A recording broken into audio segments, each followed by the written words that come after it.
నమస్తే, welcome to V3 news లక్ష్యం సమాజైతం. నేను మీ అనిత. ముందుగా బులెటిన్లో హెడ్లైన్స్ చూద్దాం. అర్హులందరికీ డబుల్ బెడ్రూమ్ ఇల్లు కేటాయించాలి. కుత్బుల్లాపూర్ కాంగ్రెస్ నాయకుడు కొలను హనుమంతరెడ్డి.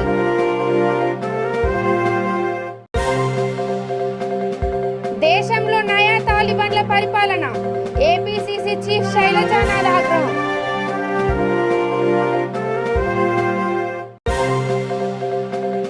పీఎం ఆవాస్ యోజన లబ్ధిదారులతో కేంద్ర మంత్రి ముఖాముఖి. ఇళ్ల నిర్మాణాలు పూర్తి చేసుకున్న లబ్ధిదారులకు తాళాలు అందజేత. తిరుమలకు ఊహించని స్థాయిలో పోటెత్తిన భక్తజనం. సిఫారసు లెటర్ ద్వారా ఇచ్చే బ్రేక్ దర్శనాల రద్దు. ఇక డీటెయిల్స్ చూస్తే, అర్హులందరికీ వెంటనే డబుల్ బెడ్రూమ్ ఇల్లు కేటాయించాలని కుత్బుల్లాపూర్ కాంగ్రెస్ నాయకుడు కొలను హనుమంతరెడ్డి డిమాండ్ చేశారు. 8 ఏళ్లుగా సీఎం కేసీఆర్ కనబడిన ప్రతి ఒక్కరికి డబుల్ బెడ్రూమ్ ఇల్లు కేటాయిస్తామని ప్రజలను మోసం చేస్తున్నారని ఆయన ధ్వజమెత్తారు. నిజాంపేట కార్పొరేషన్ పరిధిలో నిర్మించిన డబుల్ బెడ్రూమ్ ఇళ్లను ఆయన స్థానిక కాంగ్రెస్ నాయకులతో కలిసి పరిశీలించారు.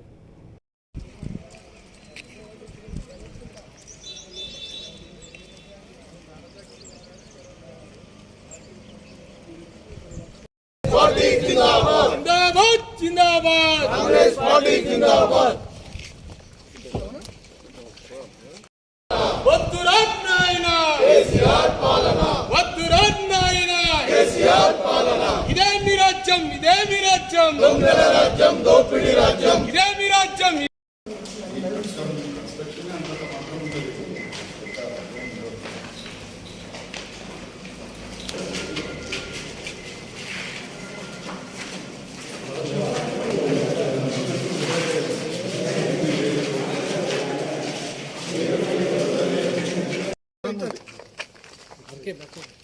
ప్రజలు రానిచ్చేటట్లు రాలంటే ఇళ్ళల్లో వచ్చి ఆ బస్తీలలో వచ్చి గ్రామాల్లో వచ్చి తిరిగే పరిస్థితి లేదు ఇవాళ టీఆర్ఎస్.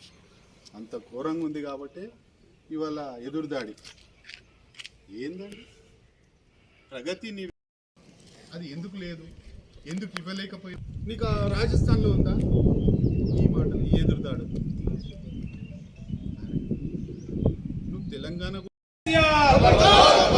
खबरदार केसीआर खबरदार केसीआर పేదల ద్రోహి కేసీఆర్ ఖబర్దార్ పేదల ద్రోహి కేసీఆర్ పేదల ద్రోహి కేసీఆర్. కేంద్రంలో బీజేపీ ప్రభుత్వం ఏర్పడి 8 ఏళ్లు కావడంతో సంక్షేమ అభివృద్ధి పథకాలను అందరికీ వివరించే విధంగా కరపత్రాల రూపంలో తెలియజేస్తున్నామని పార్టీ నేతలు తెలిపారు. ఏపీలోని చిలకలూరుపేట 6వ వార్డులో కరపత్రాల పంపిణీ చేపట్టారు. కార్యక్రమంలో బీజేపీ నేతలు తాటిపర్తి జయరాం రెడ్డి, తన్నీరు రామారావు, ఓబీసీ మోర్చా జిల్లా నాయకుడు ఆదిమూలం గురుస్వామి, నాయకులు, కార్యకర్తలు పాల్గొన్నారు. ఈరోజు చిలకలూరుపేట పట్టణ 6వ వార్డు ఎన్టీఆర్ నగర్ నందు భారతీయ జనతా పార్టీ ఓబీసీ మోర్చా పల్నాడు జిల్లా ఆధ్వర్యంలో జిల్లా ప్రధాన కార్యదర్శి ఆదిమూలపు గురుస్వామి గారి సారథ్యంలో భారతీయ జనతా పార్టీ నరేంద్ర మోడీ గారు భారత ప్రధానిగా 8 సంవత్సరాల కాలము పూర్తి చేసుకున్న సందర్భంలో దేశాభివృద్ధికి, ప్రజా సంక్షేమానికి మోడీ గారు చేసినటువంటి సంస్కరణలు, ప్రజా సంక్షేమ పథకాల గురించి ఇంటింటి ప్రచార కార్యక్రమంలో భాగంగా ఈరోజు ఇక్కడ ఈ కార్యక్రమాన్ని 6వ వార్డులో చేపట్టడం జరిగింది.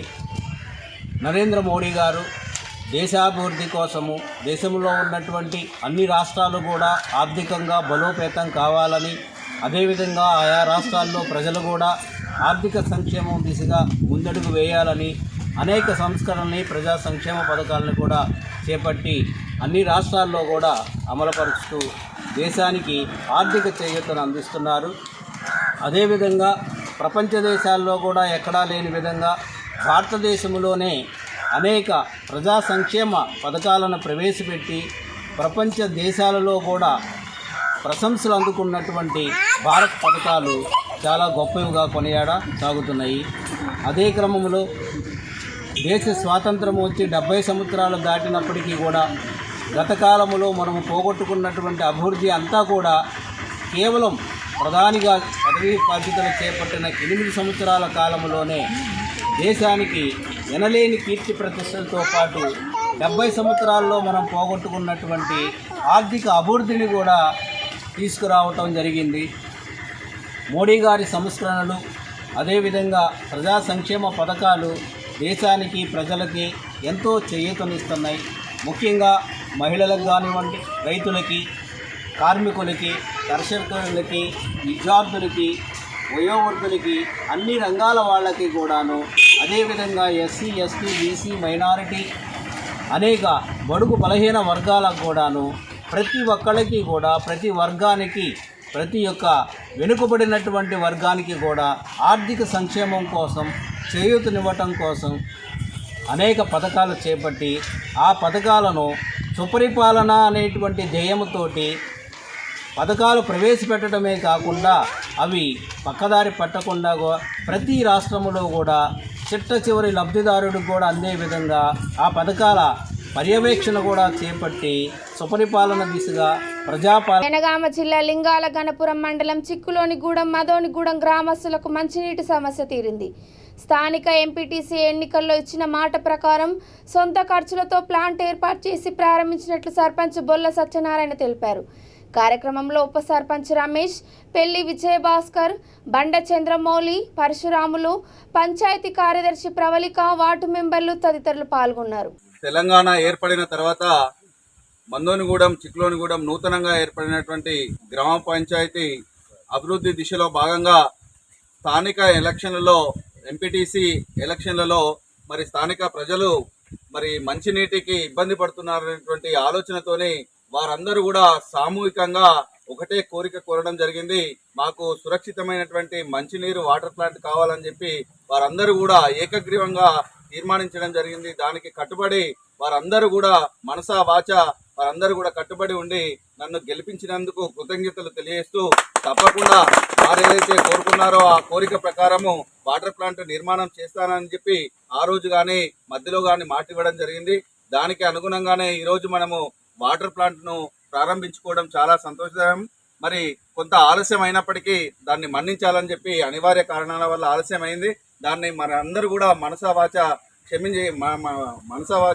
ఒప్పుకోవాలని, అంగీకరించాలని చెప్పి కోరుకుంటూ, అయినప్పటికీ ఈరోజు మనం ప్రారంభించుకోవడం చాలా ఆనందదాయకం. మరి ప్రారంభించినటువంటి వాటర్ ప్లాంట్ ఇది ఎవరిది కాదు, మీ ప్రజలది, మీది. కాబట్టి దీన్ని తప్పకుండా అందరూ దాన్ని చూసుకొని బాధ్యతాయుతంగా నడిపించుకోవాల్సినటువంటి అవసరం ఉంది.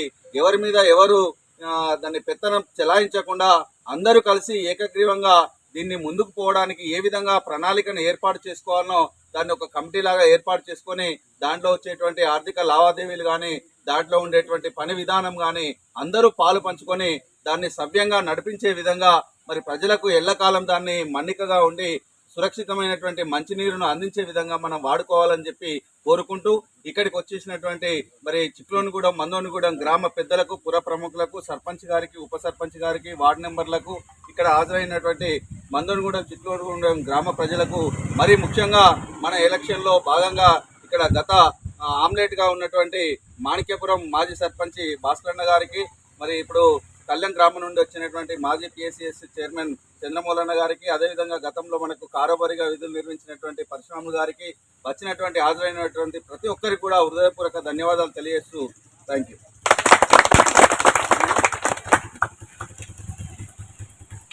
విశాఖపట్నంలో కేంద్ర మంత్రి హర్దీప్ సింగ్ పురి పర్యటించారు. Housing for all, PM Awas Yojana లబ్ధిదారులతో కేంద్ర రాష్ట్ర హౌసింగ్ మంత్రులతో ఆయన ముఖాముఖి నిర్వహించారు. అంతకుముందు ఇళ్ల నిర్మాణాలు పూర్తి చేసుకున్న లబ్ధిదారులకు ఇంటి తాళాలను అందజేశారు. प्रधानमंत्री श्री नरेंद्र मोदी जी ने कहा था 2014 मई में, जब उन्होंने दायित्व संभाला, कि उनका सपना है कि भारत का हर एक नागरिक जहां भी रहता हो उनके सर के ऊपर एक पक्की छत होनी चाहिए, शौचालय, किचन, गैस सिलेंडर, और प्रधानमंत्री आवास योजना की शुरुआत हुई. प्रधानमंत्री मोदी गारू, It is my privilege that since September 3, 2017, I was associated with the Ministry of Housing and Urban Affairs.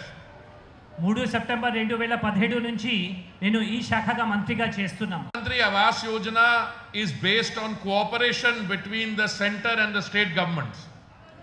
it is the state governments who have to send us their demand after verifying the eligibility of applicants. Much before I joined the Ministry of Housing and Urban Affairs, the demand assessment done was that a total of 1 crore homes would be required to be built throughout the country. 1 crore. I'm talking about the Pradhan Mantri Awas Yojana in the urban areas. ఇవి urban ఏరియాస్లో అంటే మన आपको ये बताते हुए कि demand assessment 1 crore थी, पर हमने 1 करोड़ 22 लाख आवास ऑलरेडी सैंक्शन कर दिए हैं। और इसमें सबसे बड़ा आंकड़ा आंध्र प्रदेश का है, जहां पे 20,07,700 हमने सैंक्शन किया है। అంటే और मैं आपको, मुझे बहुत खुशी हो रही है आपको ये बताते कि कुछ थोड़ी मिसअंडरस्टैंडिंग थी शुरू में कि कुछ लोगों को दिए गए, पर वो जब सरकार बदला हुआ तो उसका नहीं किए। मुझे पूरा विश्वास दिलाया गया कि उनको भी इस पूरी स्कीम का लाभ बहुत जल्दी दिया जाएगा। దీంట్లో और मैं आपको ये बताता हूँ, जब से मैं मंत्री बना हूँ, कोई 5 साल हो गए हैं, और हम प्रधानमंत्री आवास योजना की बात करते हैं, कोई ऐसा शहर नहीं है देश में जहाँ पे मैं जाता हूँ तो मुझे एडिशनल डिमांड नहीं देते। मैंने अभी भी जब मंत्री जी ने, योगेश्वर राव जी ने मेरे को दिया, तो मैंने उनको ये बोला मैं पूरी कोशिश करूंगा। ఇక్కడ ये सब स्कीम्स जो है कोऑपरेटिव फेडरलिज्म में एंकर्ड हैं। ఇవి అన్ని రాష్ట్ర मैं मानता हूं कि माननीय प्रधानमंत्री जी का जो दिल का विश्वास है, उनका सपना है कि ये सर्वोदय से अंत्योदय तक, टू द पुअरेस्ट फर्स्ट, जो मैसेज है ये उसको रिफ्लेक्ट करती है स्कीम। ప్రధానమంత్రి आज मैं आपके बीच में आया हूं। हम 8 साल मोदी जी के 8 साल में जो हमारा विकास का काम, తిరుమలకు భక్తులు ఊహించని స్థాయిలో పోటెత్తారు. వేసవి సెలవులు ముగియనున్న నేపథ్యంలో పెద్ద ఎత్తున శ్రీవారిని దర్శించుకుంటున్నారు. భక్తులకు ఎలాంటి ఇబ్బందులు కలగకుండా ప్రతి సెక్టార్కి ప్రత్యేకంగా అధికారులను కేటాయించినట్లు ఈవో ధర్మారెడ్డి తెలిపారు. ప్రస్తుతం క్యూ లైన్లలోకి చేరుకుంటున్న వారు శ్రీవారిని దర్శించుకోవడానికి 2 రోజుల పాటు వేచి ఉండాల్సిన పరిస్థితి ఉంది. తాజాగా సిఫారసు లెటర్స్ ద్వారా ఇచ్చే బ్రేక్ దర్శనాలను రద్దు చేశారు. అలాగే వారపు ఆర్జిత సేవలను కూడా రద్దు చేసినట్లు ధర్మారెడ్డి తెలిపారు. ఈరోజు చాలా అనూహ్యంగా ఉంది. వైకుంఠ ద్వార దర్శనానికి వైకుంఠ ఏకాదశి రోజు ఎలా ఉంటుందో, గరుడోత్సవం రోజు ఎలా ఉంటుందో అంతకంటే ఎక్కువ రద్దీ ఉన్నట్లు ఈరోజు కనిపిస్తుంది. మొత్తం క్యూ లైన్లు నాతో పాటు CVSO, local police, Tirumala Tirupati దేవస్థానం సిబ్బంది, హెల్త్ సిబ్బంది అంతా కలిసి క్యూ లైన్లన్నీ ఇన్స్పెక్ట్ చేస్తూ ఉన్నాం. ఎవ్రీ సెక్టర్లో తిరుమల తిరుపతి దేవస్థానం సిబ్బందిని, సివిఎస్ఓ స్టాఫ్ను, విజిలెన్స్ స్టాఫ్ను, పోలీస్ స్టాఫ్ను అందరిని కూడా డిప్లాయ్ చేయడం జరిగింది. సమయానికి ఆహార పొట్లాలు, పాలు, నీళ్లు అందిస్తూ ఉన్నాం. ఇప్పుడు దర్శనానికి క్యూ లైన్లో చేరేటువంటి భక్తులకు కనీసం 2 రోజులు దర్శన సమయం పట్టేటువంటి అవకాశం ఉంది. దీన్ని దృష్టిలో ఉంచుకొని భక్తులు తిరుమలకు వచ్చేటువంటి మీ ప్రయాణాన్ని మీరు అంచనా వేసుకొని రావాల్సిందిగా కోరుతున్నాం. ఈరోజంతా కూడా రష్ ఇలాగే ఉంటుందని చెప్పేసి భావిస్తున్నాం. ఎందుకంటే తమిళనాడులో మండే నుంచి స్కూల్స్ ఓపెన్ అవుతున్నాయంట. అందువల్ల ఈరోజు సెకండ్ సాటర్డే, రేపు సండే ఉద్దేశించుకొని భక్తులు తండోపతండాలుగా వస్తున్నారు. తిరుమల తిరుపతి దేవస్థానంలో ఉన్నటువంటి సిబ్బంది అంతా కూడా 100% పనిచేస్తున్నారు. అన్ని డిపార్ట్మెంట్స్లో రాత్రింబవళ్ళు పనిచేసి భక్తుల సౌకర్యాలు చూసుకుంటూ ఉన్నాం. ఇంత రష్ ఉంటుంది కాబట్టి కొద్దో గొప్ప భక్తులకు అసౌకర్యం తప్పకుండా కలుగుతుంది. ఆ అసౌకర్యాన్ని అన్యదా భావించకుండా మా పైన దయ ఉంచి మీరు తిరుమల తిరుపతి దేవస్థానం సిబ్బందిని ఇబ్బంది పెట్టకుండా మీరు ఓపికగా ఉండి దర్శనం చేసుకుని వెళ్ళాలని చెప్పేసి కోరుచున్నాం. తిరుమల తిరుపతి దేవస్థానం అన్ని విధాల శాయశక్తుల భక్తులకు అందరికీ కూడా మంచి సౌకర్యాలు కల్పించేలా మేము చర్యలు తీసుకుంటూ ఉన్నాం. నైట్ అంతా కూడా మా సిబ్బంది పనిచేస్తారు. రేపు కూడా మా సిబ్బంది పనిచేస్తారు. మోస్ట్ లైక్లీ రేపు అంటే సండే నైట్ వరకు ఇటువంటి రద్దీ ఉండొచ్చని అనుకుంటున్నాం. ఓం నమో వెంకటేశాయ. ఇంకా మేము శుక్ర, శని, ఆదివారాల్లో బ్రేక్ రద్దు చేసి ప్రోటోకాల్ విఐపీలు వాళ్ళ ఫ్యామిలీతో వస్తే తప్ప మనం విఐపీ బ్రేక్ ఇవ్వడం లేదు. తర్వాత బుధవారము, బేస్తవారము కూడా తిరుప్పావడ మరియు సహస్ర కలశాభిషేకము, సోమవారం విశేష పూజ కూడా, ఇవన్నీ కూడా ఆర్జిత సేవలు కాబట్టి ఈ భక్తుల రద్దీ దృష్ట్యా మనం క్యాన్సిల్ చేశాం. ఆ సేవల్లో వచ్చేటువంటి సమయాన్ని కూడా సామాన్య భక్తులకు కేటాయించి మ్యాక్సిమం సమయాన్ని మనం సామాన్య భక్తులకే ఇస్తున్నాం. అయినా రద్దీ తగ్గడం లేదు. ఇది బహుశా 2 సంవత్సరాలుగా కోవిడ్ వల్ల దర్శనాలు లేకపోవడం, మనం ఏప్రిల్ 1 నుంచి ఈ దర్శనాలు స్టార్ట్ చేయడం వల్ల ఫుల్ స్కేల్లో విపరీతమైన రద్దీ రావడం, వేసవి కాలం రద్దీ, తర్వాత స్కూల్స్ కూడా త్వరలో ఓపెన్ చేస్తున్నారు కాబట్టి భక్తులంతా వస్తూ ఉన్నారు. అయినా పర్వాలేదు, మేము భక్తులకు అన్ని సౌకర్యాలు కల్పించి ఖచ్చితంగా దర్శనం చేయించి పంపిస్తాం. ఒంగోలు మహానాడు సభకు వచ్చిన స్పందనతో బెంబేలెత్తిన ఏపీ సీఎం జగన్మోహన్ రెడ్డి ఆగమేఘాల మీద మంత్రులు ఎమ్మెల్యేలతో సమావేశం నిర్వహించారని టీడీపీ నేత చినరాజప్ప అన్నారు. టీడీపీ మహానాడు జగన్కి ఎంతలా చెమటలు పట్టించిందో దీనిని బట్టి అర్థమవుతోందని అన్నారు. పార్టీ అధినేత చంద్రబాబు నాయుడు అన్ని జిల్లాల్లో మినీ మహానాడులో పాల్గొంటారని, రోడ్ షోలు కూడా నిర్వహిస్తారని తెలిపారు. 6 జిల్లాల్లో కూడా అనూన్య స్పందన వచ్చింది. ప్రజలందరూ రోడ్డు మీదకి వచ్చారు. సమస్యలన్నీ కూడా మరి చంద్రబాబు నాయుడు గారికి చెప్పడం జరిగింది. చంద్రబాబు నాయుడు గారు కూడా దాన్ని స్పందించడం జరిగింది. మహానాడు జరిగిన తర్వాత మహానాడులో లక్షలాది మంది వేల ప్రజలు వచ్చారు. మహానాడులో నిర్ణయం తీసుకోవడం జరిగింది. ఎన్టీఆర్ శత జయంతి ఉత్సవాల సందర్భంగా సంవత్సరం అంతా కూడా కార్యక్రమాలు చేయాలి, అన్ని జిల్లాల్లో కూడా మినీ మహానాడు చేయాలని చెప్పి ఒక కార్యక్రమం తీసుకుంటాం. అందులో భాగంగా మరి విశాఖపట్నం, విజయనగరం 3 రోజుల కార్యక్రమం ఇవ్వడం జరిగింది. మొదట 15వ తారీఖుని చోడవరం కాన్స్టిట్యున్సీలో మినీ మహానాడు కార్యక్రమం జరుగుతుంది. అనకాపల్లిలో 16వ తారీఖున అనకాపల్లిలో కాన్స్టిట్యున్సీలన్నీ కూడా పార్లమెంట్ సంబంధించిన, అనకాపల్లి పార్లమెంట్ సంబంధించిన మరి అన్ని కాన్స్టిట్యున్సీలు కూడా సమీక్ష జరుగుతుంది. 17వ తారీఖున ఇక్కడ రోడ్ షో నిర్వహించాలని చెప్పి నిర్ణయించడం జరిగింది. 2 కాన్స్టిట్యున్సీలు కవర్ అయ్యే విధంగా చీపురుపల్లి అలాగే నెల్లిమర్ల 2 చోట్ల కూడా కార్యక్రమాలు జరుగుతాయి. ఆయన వస్తున్నాడు. దాన్ని ఇలా కార్యక్రమం ఏర్పాటు చేయడం కోసం మేము అందరం కలిసాం. ఒక కార్యాచరణ తీసుకుని చంద్రబాబు నాయుడు గారితో మాట్లాడిన తర్వాత ఫైనలైజ్ చేస్తాం. అందరూ కూడా జిల్లా అంతా కూడా దీన్ని జయప్రదం చేయాలని చెప్పి మేము కోర్టానికి రావడం జరిగింది. అందరం కూడా లీడర్స్ అందరూ కూడా వచ్చాం. అయితే మరి చంద్రబాబు నాయుడు గారు ఇలా సపోర్ట్ ఎందుకు వస్తుంది? జగన్మోహన్ రెడ్డి గారు 3 సంవత్సరాల పాలనలోని ఇన్నాళ్ళలో కళ్ళు తెరలేదు. ఆయన ఇంట్లో కూర్చుని ఇవాళ రాష్ట్రంలో ఏం జరిగిందని, ఏం చెప్పిందో జరుగుతుందని చెప్పి ఇవాళ ఆయన చూశాడు. మహానాడు అయిన తర్వాత ఈ బాదురీ కార్యక్రమం అయిన తర్వాత ఓ మీటింగ్ పెట్టి అర్జెంటుగా ఎమ్మెల్యేలని ఇంటింటికి వెళ్ళమన్నాడు. ఇంటింటికి వెళ్ళమంటే ఇంటింటికి ప్రజలు తవిరుతున్నారు. 2 చోట్ల కూడా ఎక్కడికి వెళ్ళినా ఎమ్మెల్యేలు తవరే పరిస్థితికి వచ్చింది. బాబోయ్ అని చెప్పి ఆయన మొర్ర తెట్టుకుంటే మొన్న మీటింగ్ పెట్టాడు, మళ్ళీ ఎమ్మెల్యేలు మీటింగ్ పెట్టాడు. ఏంటి సమస్యలు అని అడిగితే, మీరు సంక్షేమం చేస్తానన్నారు, అభివృద్ధి దాన్ని ముట్టుకోలేదు, ఒక రోడ్డు వేయలేదు, ఒక డ్రైన్ కట్టలేదు, ఏమి కట్టలేదు. మేము అడుగుతుంటే మీరు అభివృద్ధి సంక్షేమం పక్కనట్టని, సంక్షేమం కూడా సరిగ్గా అందట్లేదు, మాకు మీ అభివృద్ధి జరగట్లేదని చెప్పి వేళ అది ఆ రోజు ఎమ్మెల్యేలు అందరూ మొరపెట్టుకుంటే నేను ఇస్తానని చెప్పి ఇలా అందరిని ఒప్పించి మళ్ళీ వెళ్ళండి అని చెప్పాడు. బస్సు యాత్ర చెప్పాడు. బస్సు యాత్ర కూడా మేము అక్కడికి మహానాడు జరిగే కార్యక్రమం టైంలోనే మనకి ఇక్కడ బస్సు యాత్రలు జరిగినాయి. బస్సు యాత్రలు తుస్సైపోయినాయి మొత్తం అంతా కూడా. ఎక్కడ మీటింగ్ పెడితే అక్కడ జనం పారిపోయారు. అధికారులు ఈ జనాన్ని తీసుకొస్తే నిలబెడకుండా కంచెలు దాటి కూడా పోయారు. అలా అంటే ఇంట్రెస్ట్ లేదు అలా ఎవరికైనా కూడా. ఇవాళ అధికారులు ప్రోత్సాహంతో సమావేశాలు పెట్టాలి, జగన్మోహన్ రెడ్డి సమావేశాలు పెట్టాలని నిర్ణయం చేయడం తప్పించి ప్రజలు స్వచ్ఛందంగా రావాలన్నది లేదు. మాకు స్వచ్ఛందంగా వచ్చారు. విశాఖ కాంగ్రెస్ పార్టీ ఆధ్వర్యంలో ఈడీ కార్యాలయం ఎదుట సత్యాగ్రహ దీక్ష చేపడుతున్నట్లు పీసీసీ చీఫ్ సాకి శైలజనాథ్ తెలిపారు. భారతదేశంలో నయా తాలిబాన్ల పరిపాలన సాగుతోందని ఆయన ధ్వజమెత్తారు. రాజకీయ కక్ష సాధింపు కోసం గతంలో మూసిన ఈడీ కేసు మళ్లీ తెరిచారని ఆయన ఆరోపించారు. సోనియా, రాహుల్ గాంధీపై రాజకీయ కక్ష సాధింపులకు పాల్పడుతున్నారని విమర్శించారు.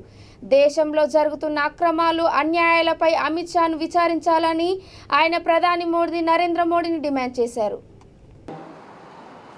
నిర్వహించడానికి కాంగ్రెస్ పార్టీ నిర్ణయించింది. ఈ రోజున ఈ భారతదేశంలో మరొక్కసారి స్వాతంత్ర సమర పోరాటాన్ని సాగించాల్సిన కాలం వచ్చిందని కాంగ్రెస్ పార్టీగా అభిప్రాయపడతా ఉన్నాం. బ్రిటిష్ వాళ్ళకంటే అధ్వానంగా వ్యవస్థల్ని చేతిలో పెట్టుకొని పదవుల్ని ఎరగా చూపించి అధికారులను లోబర్చుకొని రాజకీయ ప్రత్యర్థులపైన కక్ష సాధించే భారతీయ జనతా పార్టీ వైఖరిని కాంగ్రెస్ పార్టీ ఖండిస్తూ ఉంది. నిజంగా వీళ్ళకి అసలుకి ఏమాత్రం ఆ సిగ్గు శరం ఉందో అర్థం కాదు. కానీ అసోసియేట్ జర్నల్స్ అన్నది కాంగ్రెస్ పార్టీ స్వాతంత్రోద్యమ కాలంలో జవహర్లాల్ నెహ్రూ గారు, పటేల్ గారు వీళ్ళందరూ స్థాపించిన ఒక పేపర్. అది 30 ఏళ్ళలో అర్థం 42 నుంచి బ్రిటిష్ వాళ్ళు దాన్ని బ్యాన్ చేశారు. ఆ రోజున గాంధీ గారు ఇది చాలా దుర్దినం అని చెప్పారు. ఈరోజు చెప్తా ఉన్నాం నరేంద్ర మోడీ గారికి, అమిత్ షా గారికి, భారత ప్రజాస్వామ్యానికి, భారత ప్రజాస్వామ్య విలువలకు మీరు ఈరోజు చీకటిగా దాపురించారు, చీకటి రోజులు సృష్టిస్తూ ఉన్నారు. 2015లో ఏ కేసునైతే ఈడీ క్లోజ్ చేసిందో అసోసియేట్ జర్నల్స్కి కాంగ్రెస్ పార్టీ నుంచి ఇచ్చిన అప్పు చట్ట వ్యతిరేకం కాదని తీర్పిచ్చి ఆ రోజున కేసు మూసివేస్తే మరొక్కసారి రాజకీయ కక్ష సాధింపుల కోసం సోనియా గాంధీ గారికి, మా నాయకుడు రాహుల్ గాంధీ గారికి ఈడీ ముందు విచారణకు హాజరు గమ్మనికి ఈ రోజున ఫైల్ చూసుకోవచ్చు. ఆ సుబ్రహ్మణ్య స్వామిని ఒక ఆయన ఉంటాడు, అతనికి ఇదే పనే. ఈ భారతీయ జనతా పార్టీ వాళ్ళు ఉసిగొలుపుతారు. ఆయన ఖర్చే ప్రయత్నం చేసిన అక్కడ ఏమీ లేకపోయినా సరే 90 కోట్ల రూపాయలు 10 దఫాలుగా కాంగ్రెస్ పార్టీ అసోసియేట్ జర్నల్స్ కంపెనీకి, అంటే కాంగ్రెస్ పార్టీకి సంబంధించిన ఒక పేపర్ లిమిటెడ్కి డబ్బులు ఇచ్చి అందులో 60 కోట్ల పైగా శాలరీలు వీఆర్ఎస్లకు సరిపోయాయి, మిగతా ట్యాక్సెస్ కింద పోయాయి.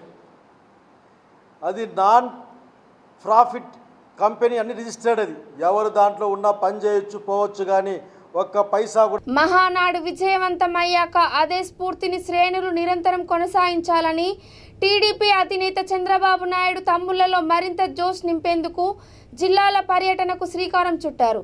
ఈ నెల 17న ఆయన విజయనగరం జిల్లా పర్యటన చేయనున్నారు. ఈ మేరకు టీడీపీ సీనియర్ నేత అశోక్ గజపతి రాజు పార్టీ నేతలతో సమావేశమయ్యారు. పార్టీ అధినేత పర్యటనపై చర్చించారు. అధ్యక్షులు, మన జాతీయ అధ్యక్షులు ప్రోగ్రాము గురించి చర్చించడం,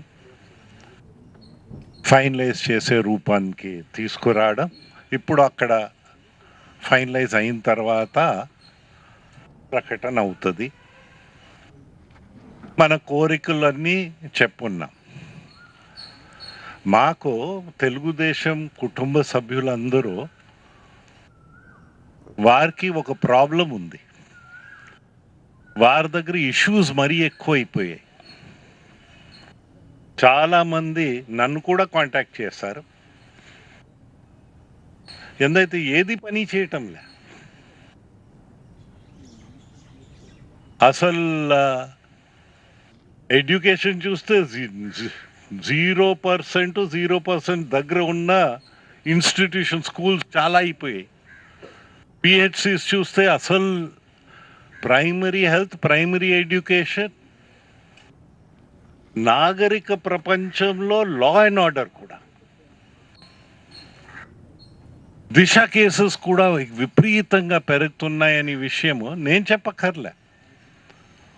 జనము అడుగుతా ఉన్నారు, ప్రభుత్వం స్పందించటం లేదు.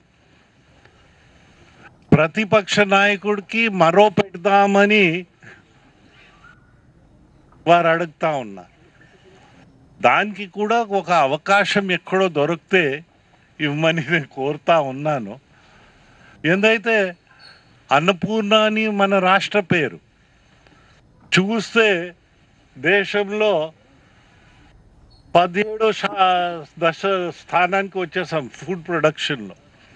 అగ్రికల్చర్ హాలిడేస్ అంటున్నారు. ఇండస్ట్రీస్ ఎలాగైనా లేవు, పారిపోతున్నాయి.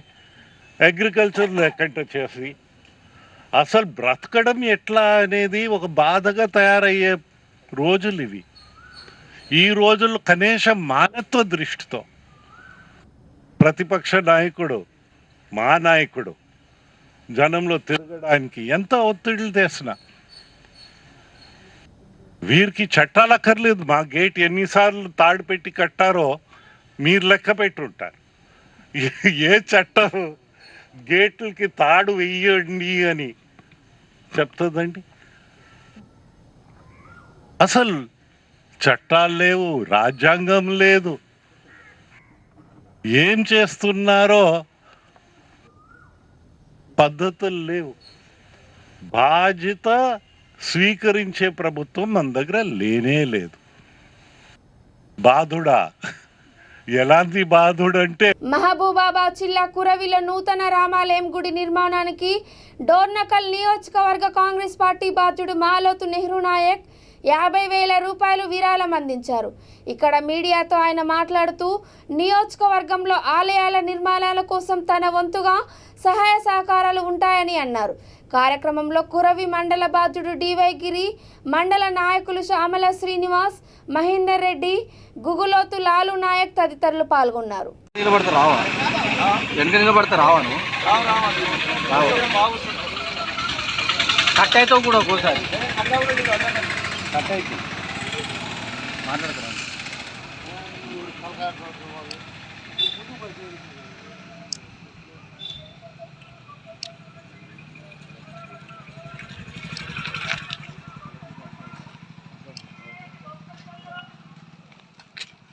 ఈ సందర్భంగా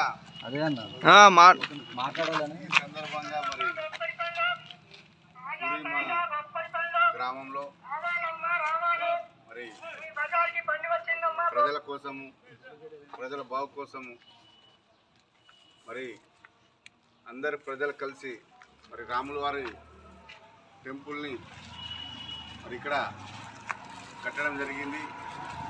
మరి 22వ తారీఖు నాడు మరి విగ్రహ ప్రతిష్ట ఉంది కాబట్టి ప్రజలందరూ కూడా అధిక సంఖ్యలో పాల్గొని ఈ ధ్వజస్తంభ ప్రతిష్టను కూడా ప్రజలందరూ కూడా రావాలని చెప్పి కూడా మేము కోరుకుంటున్నాము. ప్రజల సంఘం తరఫున కోరుకుంటున్నాము. కాబట్టి మరి ఆ టెంపుల్కి అవసరం కోసం, ఖర్చుల కోసం అని చెప్పి నిమిత్తంగా నా వంతుగా సహాయంగా 50,000 రూపాయలను నేను దాతగా ఇస్తున్నా. స్థానిక సమస్యలు తెలుసుకోవడానికి ఇంటింటికి సిపిఎం కార్యక్రమాన్ని చేపట్టినట్లు బాపట్ల జిల్లా రేపల్లె పట్టణ పార్టీ కార్యదర్శి సిహెచ్ మణిలాల్ తెలిపారు. రాష్ట్రంలో సంక్షేమం పేరుతో ప్రభుత్వం ప్రజలపై భారాలు మోపుతోందని ఆయన ధ్వజమెత్తారు. పట్టణంలోని 22 వార్డులోని తేజ కాలనీలో పార్టీ తరపున కార్యక్రమాన్ని ప్రారంభించినట్లు తెలిపారు. జనంతో సిపిఎం కార్యక్రమంలో భాగంగా 22వ వార్డు పరిధిలోని తేజ కాలనీలకు రావడం జరిగింది. ఈ రాష్ట్ర ప్రభుత్వం ఏదైతే తీసుకుంటుందో ఈ మొత్తం పథకాలకు సంబంధించిన దాంట్లో ప్రజలకు ఇస్తూ ఉన్నారు. అయితే అదే సందర్భంలో కింద స్థాయిలో ప్రజలకు సమస్యలు ఉంటున్నాయి. ఇప్పుడు ఈ వార్డులో పర్యటిస్తూ ఉంటే డ్రైనేజీ మెరకైపోవడంతో డ్రైనేజీ కదులుతున్న పరిస్థితి లేదు. అట్లానే వాటర్ ట్యాంక్ దూరం అయిపోయింది కాబట్టి మంచినీటి కుళాయి ద్వారా మంచినీళ్ళు వేసవి కాలం అవడంతో చాలా అతి తక్కువ మంచినీళ్ళు వస్తూ ఉన్నాయి. అట్లానే ఈ వార్డులో కొంతమంది రేషన్ కార్డులు లేనటువంటి వాళ్ళు ఉన్నారు. అట్లానే డోక్రాలో లేనటువంటి సభ్యులు కొంతమంది ఉన్నారు. ఈ సమస్యలన్నీ పరిష్కారం కోసం, స్థానికంగా ఉన్న సమస్యల కోసం అధికారులతో మేము మాట్లాడతాం. అదేవిధంగా ఈరోజు రాష్ట్ర ప్రభుత్వం సంక్షేమ పథకాలను అమలు చేస్తూ ఉన్నాం, ప్రజల మీద భారాలు లేవని చెప్తా ఉంది. కానీ ఇక్కడ మేము చివర కొంతమందితో మాట్లాడాం. వాళ్ళు చెప్తా ఉన్నారు, ఈరోజు నూనె ప్యాకెట్ 200 రూపాయలు పెరిగిపోయిందండి, కరెంటు బిల్లు పెరుగుతుంది, రకరకాల ఛార్జీలు పెరుగుతూ ఉన్నాయని చెప్పేసి.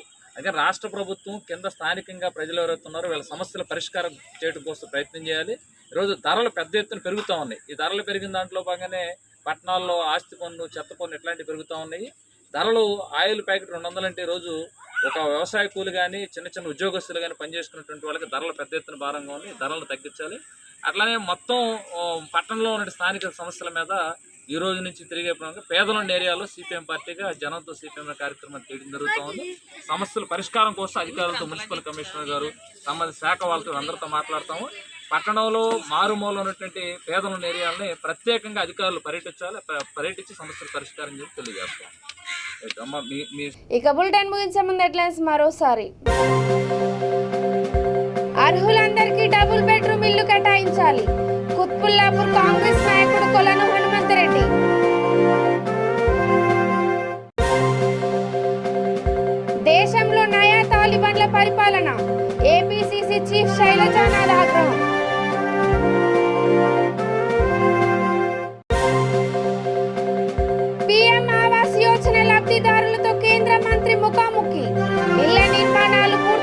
దర్శన లబ్ధిదారులకు తాళాలు అందజేత తిరుమలకు ఊహించని స్థాయిలో పోటెత్తిన భక్తజనం సిఫారసు లెటర్ ద్వారా ఇచ్చే ప్లేట్ దర్శనాల రద్దు. ఇవి ఇప్పటి వరకు అప్డేట్స్ చూస్తూనే ఉండండి. V3 న్యూస్ లక్ష్యం సమాజయిత. నమస్కారం.